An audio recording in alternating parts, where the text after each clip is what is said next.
Hola,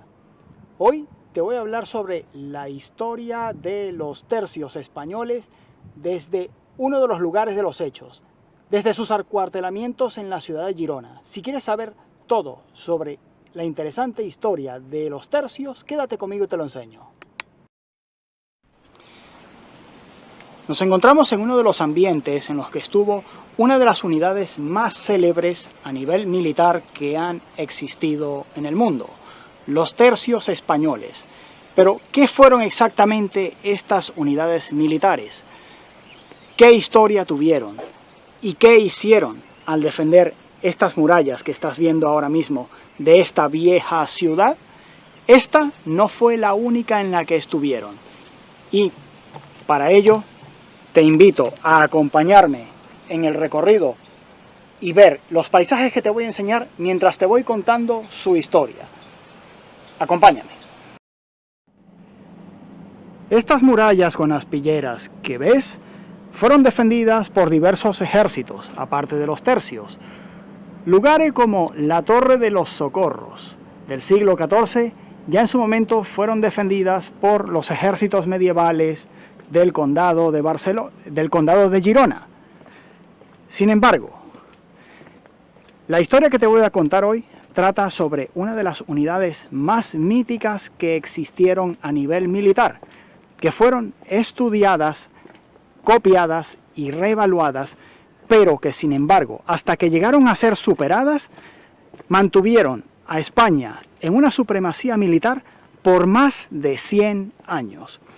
Fue una unidad que revalorizó completamente a la infantería por encima de la caballería, cosa de la época medieval. La caballería medieval había dejado obsoleta a la infantería antigua. Lo único que parecía hacerles frente de manera relativamente efectiva eran los ejércitos de piqueros alemanes, suizos o valones en la era medieval, aunque no con total éxito.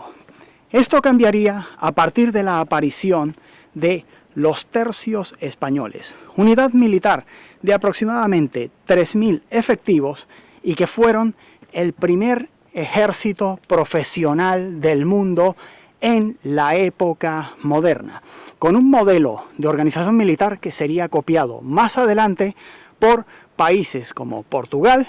y reformado por países como Holanda, Inglaterra o Francia, hasta llegar al estilo de organización regimental que sigue permaneciendo hasta nuestros días. Todo ello forma parte de la evolución del tercio, del cual vamos a hablar en detalle ahora más adelante.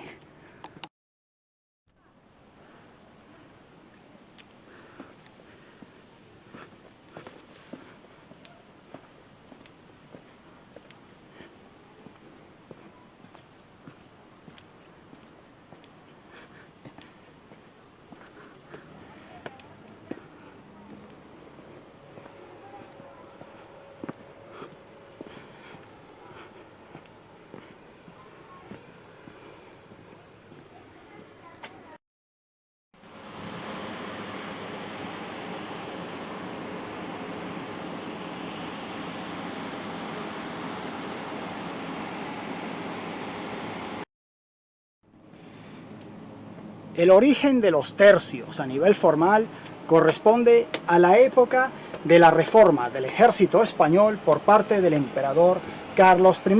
alrededor del siglo XVI. Se hizo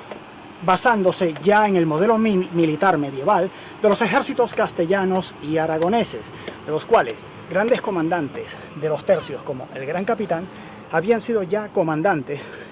en la época de la Reconquista, concretamente durante la derrota del reino nazarí de Granada.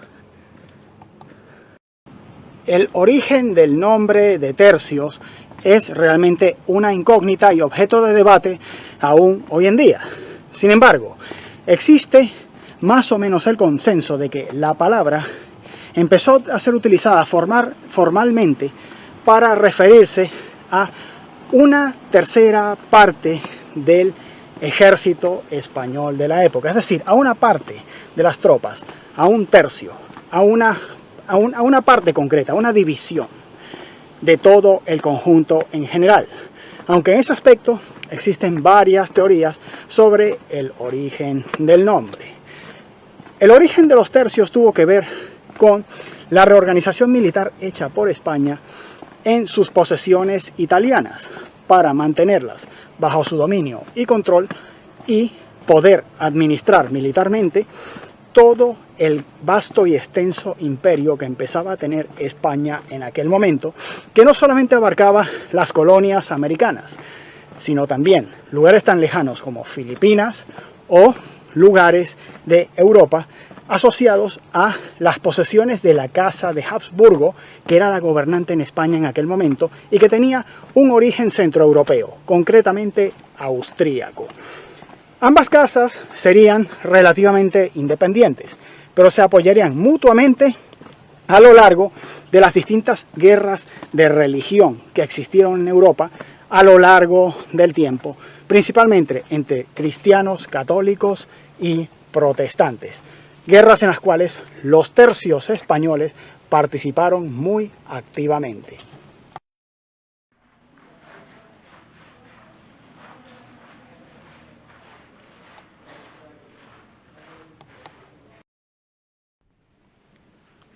Por fin llegamos al antiguo acuartelamiento de los tercios españoles en Girona, concretamente la caserna del tercio de los alemanes, o el tercio de la Chamberga, como fue conocido también, que participó en muchas batallas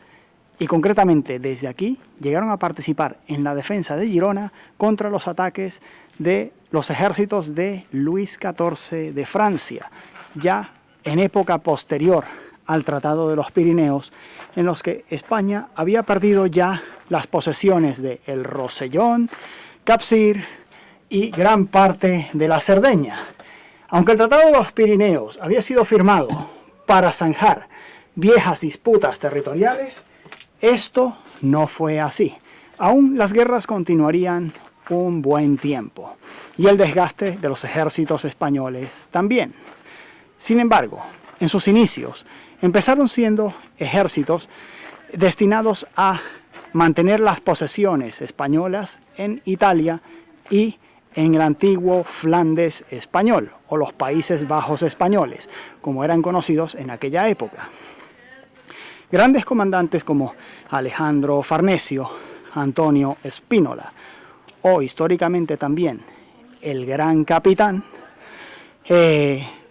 son algunos de los que estuvieron bajo el mando de estas célebres tropas que empezaron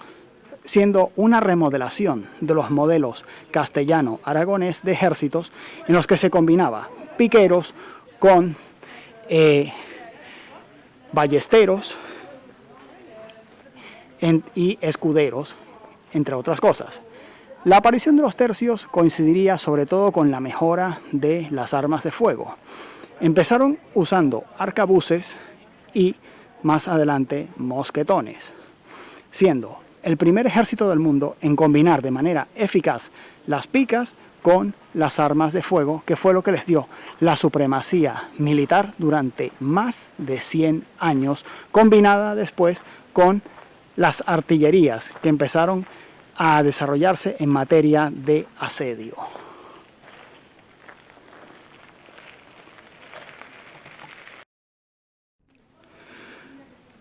Los principales contingentes de hombres que disponían los tercios españoles eran principalmente hidalgos con un alto sentido del honor, es decir, gente de la baja nobleza que solamente tenía dos opciones para conservar su rango, o bien pertenecer al ejército o al clero católico de la época. Recordemos que España era un imperio católico y en aquella época la religión era determinante para incluso tener cierta posición social. Se trató del primer ejército profesional moderno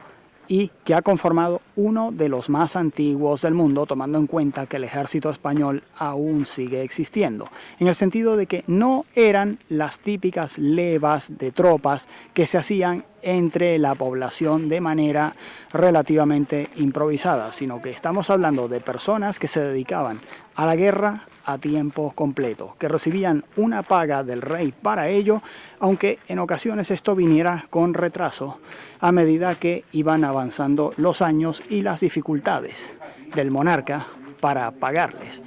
lo cual en muchas ocasiones no impidió que cumplieran con su deber, tomando en cuenta el exagerado sentido del honor que los llevaba a meterse en interminables duelos para defender este honor mencionado anteriormente.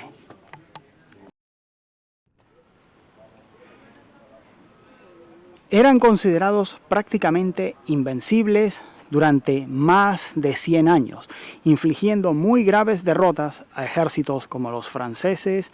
italianos o incluso los ingleses, los cuales les temían y les respetaban durante mucho tiempo. Durante las guerras religiosas en las que participaron, llegaron a derrotar incluso a las propias tropas del mismísimo Imperio Sueco, ya en la guerra contra los protestantes, en la parte de Alemania que pertenecía a la Casa de Habsburgo, guerras en las que participaron apoyando a esta casa real austríaca que tenía parentescos con la que gobernaba en España para la época en la que participaron. Sin embargo, el devenir de la historia hizo que España participara en interminables guerras durante muchísimo tiempo que drenaba de manera exagerada, pero también paulatina, las arcas reales que no podían ser llenadas ni con el oro proveniente de América, ni las riquezas de posesiones europeas como el Ducado de Milán. Poco a poco, la supremacía de los ejércitos españoles se fue perdiendo en el tiempo. Guerras como la de los 80 años, conocida también como la Guerra de Independencia de Holanda, en las que las provincias de los Países Bajos del Norte se rebelaron contra España, o bien más tarde, la Guerra de los 30 años, que fue una guerra en la que participaron prácticamente todas las potencias occidentales del momento, existentes principalmente en Europa, por supuesto, acabaron drenando y minando finalmente los recursos de España y su capacidad para reorganizar y modernizar sus ejércitos. El paso del tiempo y la evolución de las tecnologías irían dejando a los tercios españoles obsoletos, hasta el punto de que llegarían días como los de la batalla de Rocroi, en las cuales sería la última gran ofensiva española para derrotar a sus enemigos, en las que los tercios fueron derrotados por primera vez de manera resonante y que se considera el momento en el cual España y los tercios dejaron de ser invencibles. Sin embargo, más adelante ocurriría otra batalla ya en posición defensiva después de Rocroi. La época de Rocroi fue la época que marcó el final de las grandes ofensivas españolas. A partir de allí el imperio permanecería prácticamente a la defensiva siempre. Sería en la batalla de las Dunas, concretamente en Dunkerque, en la que los tercios españoles acabarían siendo derrotados de manera aplastante y que se considera el principio del fin de la supremacía militar española en el mundo.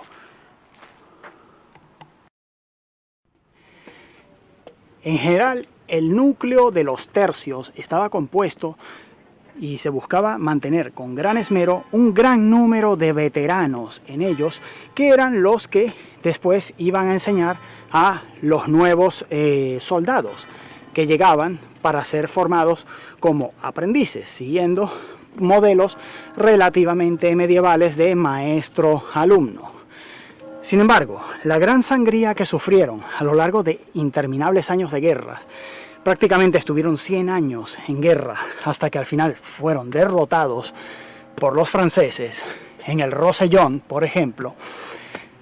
serían los que acabarían con esta supremacía militar, aparte de la obsolescencia del modelo.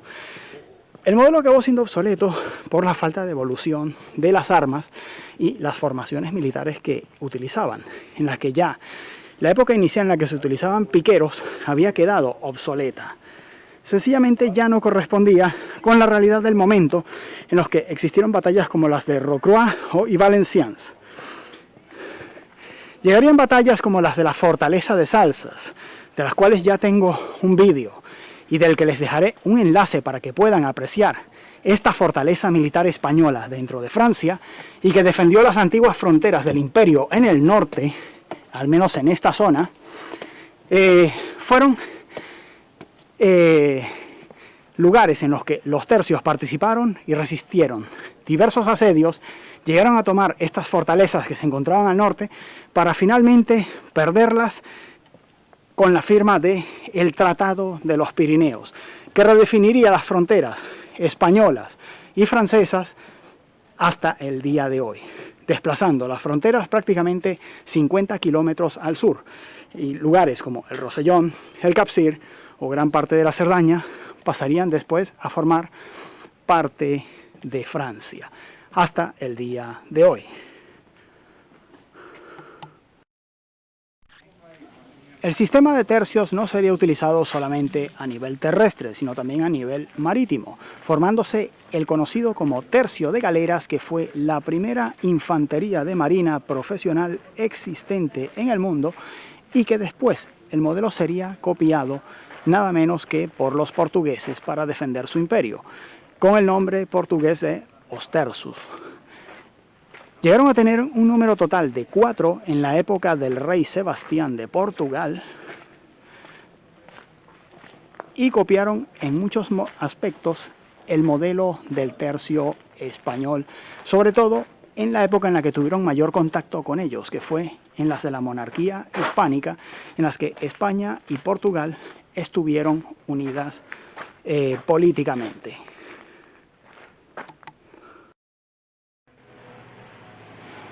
Al final, con el tiempo, el modelo de los tercios españoles sería sustituido paulativamente por el de los regimientos formados por los ingleses, franceses y holandeses,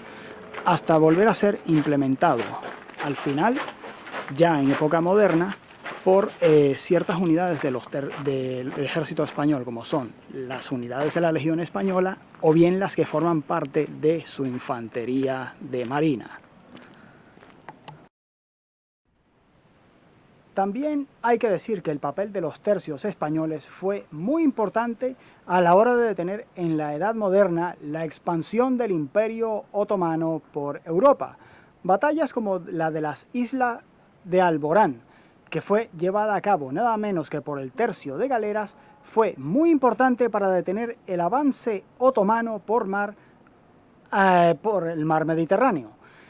Y aparte de las guerras de religión hechas contra los cristianos protestantes, en este sentido fue muy importante su participación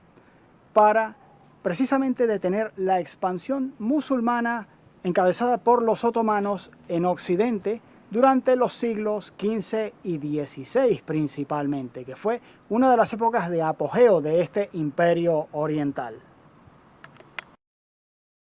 Y bien, esto ha sido todo sobre la historia de los tercios españoles. Si te ha gustado este vídeo, por favor, dame un like, suscríbete al canal, compártelo y apóyalo en las distintas redes sociales. Muchas gracias.